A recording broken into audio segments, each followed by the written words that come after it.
Тышкы инвестиция жаатында Россия, Казакстан, Өзбекстан, Түркия, Түркменстанга иш сапарлардын алкагында бизнес өкүлдөрүнүн катышуусу менен эки тараптуу экономикалык форумдар болуп өттү.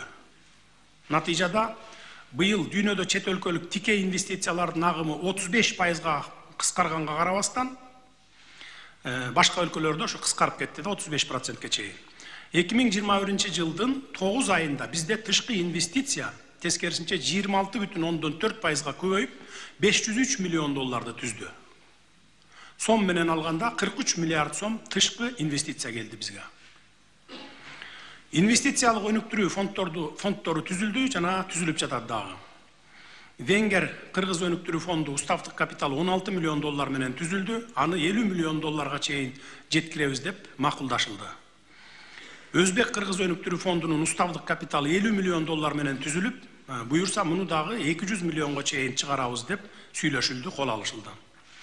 Кыргыз Түркмөн өнүктүрүү фондунун уставдык капиталы 100 миллион доллар менен түзүү маселеси иштелип чыгып атат, бүгүн сүйлөшүүлөр жүрүп атат, буюрса келерки жылы бул дагы ачылып калат.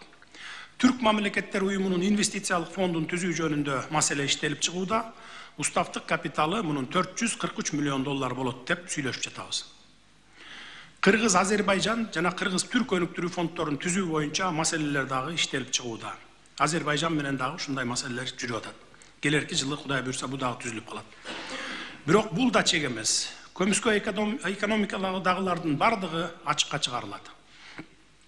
Ишкерлерге берилип жаткан жогорудагы жеңилдиктер алардын көмүскө экономикадан чыгуусуна түрткү болот деп ишенебиз. Мына ушундай ишкердик жана инвестициялык чөйрөнү колдоонун жыйынтыгында экономикалык активдүүлүк калыбына келе баштады. Ички дүң продукциянын номиналдык көлөмү 3 жыл катары менен 600 миллиард сомго жетпей келген. Биз аны быйыл 720 миллиард сомго чейин чыгарабыз деп жатабыз.